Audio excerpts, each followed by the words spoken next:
Well, I guess quite simply, you've set the benchmark, haven't you, with last weekend's results and performance, and you want more of the same. Yeah, we're feeling good at the minute. You know, it's really positive about the place. We're looking forward to the game on Saturday. You know, the last home game, big crowd there. I think we will have some similar, and I think it helped us. You know, definitely helped us get over the line really in the win against Plymouth. It was a tough game. You know, they came strong, but the crowd stuck with us right to the end, and it was great to, you know, reward them really with 3 points, and we're hoping to do the same this weekend. And I assume the belief in what you're doing and the understanding of what you're doing tactically and what you've been working on, that only improves after you've got the cold hard evidence, if you like, of a 4-1 win. Of course, listen, we work every day tactically. Technically, you know, we mentally we work with the players every single day and about being in the right mindset just to train, never mind games, to making sure that everyone's, you know, mentally switched on. And in terms of us as a team and the way we're playing at the minute, I think we're quite comfortable. I've told you that. I think the boys are comfortable in the way we're playing. They like the formation. We know we can change in a heartbeat. We've showed that already in pre-season and in the game against Barnet, really. But we're in a good place at the minute. We've got to make sure we keep the momentum. You know, we've had 2 good wins in the league. We need to make sure we produce again, and that's a big thing for us this year. Is the home form, especially in the league. That we want to make sure our home form is a place where you come to the ABAX or London Road, if you want to call it that, and you come there and you leave with your tails between your legs, really, and that's what we're focusing on this weekend. Yeah, you mentioned the atmosphere for the Plymouth game. You want that whole combination, don't you, every week? You want the performance from your players, you want fans through the door and the noise, and if you get all of that, it should make a real difference for the home games. Well, it all comes with winning games, doesn't it? It all comes with winning football matches, and your fans want to come and support you when you're doing well. You know, obviously we'll always get the diehards who'll come when we haven't picked up a couple of results, but we want to try and get as many fans through the gates as possible. I touched on it in pre-season. We've got a group who will do everything for this football club to try and produce wins. They'll work hard. They'll put a shift in, and then on top of that, they've got really good quality to go and win games like they did at Bristol Rovers. So we want to make sure we can keep everything together. At the minute, it's good. The players are buying into the fans are buying into the players. Everybody needs to stay on the same page, and it's a long old season, you know, and early part of the season, early on, we've started well. We need to make sure we keep our foot in the pedal now. Yeah, that's it, and start building those runs. With the shape and the tactics, the 2 wing-back roles are always going to be key, and I think we've seen that Gwion Edwards seems a very natural fit for that position. He seems to be enjoying it.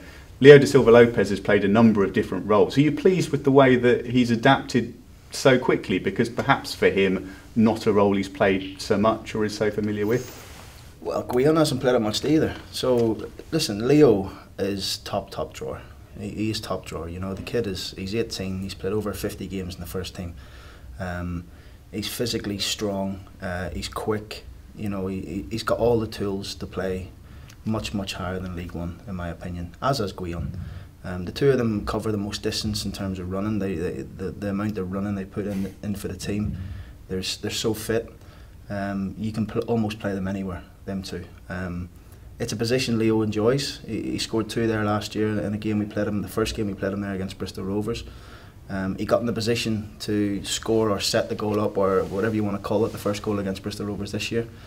And the work that he put in at Bristol Rovers, without much real attacking threat, but the defensive work and the willingness to get up and down and join in quickly when we're from defence to attack was scary at Bristol Rovers. You know, he's got so much pace, so much power, and the lad could play anywhere.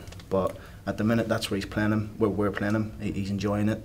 He's loving it, and as is Gwion. You know, and the both of them are a real threat for us. They both can do a job defensively for us, but we know they can spring into an attack very quickly because of the fitness levels and the robustness they've got. One of the really nice impacts of last weekend, Rotherham are going to be looking at you now, and they're going to have to take into account what you've been doing. And as a club, that must be a great position to be in, where you look at the opposition and they'd be crazy really if they don't think long and hard about how you've been setting up. Well, one thing I mentioned to the players in pre-season is we want to get to a stage this year where we're 95% worrying about ourselves, and you know that's where we want to get to. You know, we want to make sure we're getting into games focusing on ourselves. Yes, we'll always touch on the opposition. We'll give the players a little bit about the opposition, not a lot, but we give them a little bit about their strengths and about their weaknesses.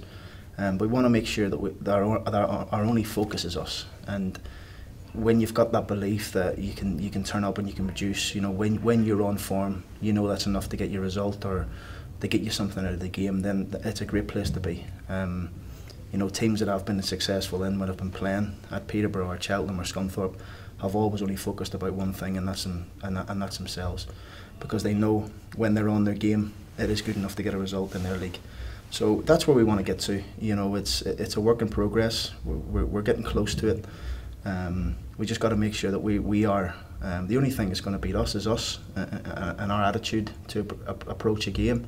Maybe like the Barnet game that you've seen when we weren't quite on it attitude-wise, and you can get turned over. But when we're on it, I think I've got a group who will be on it more than they're not, definitely. Then we can give anybody a game in this league, and you know, I'll stand by that.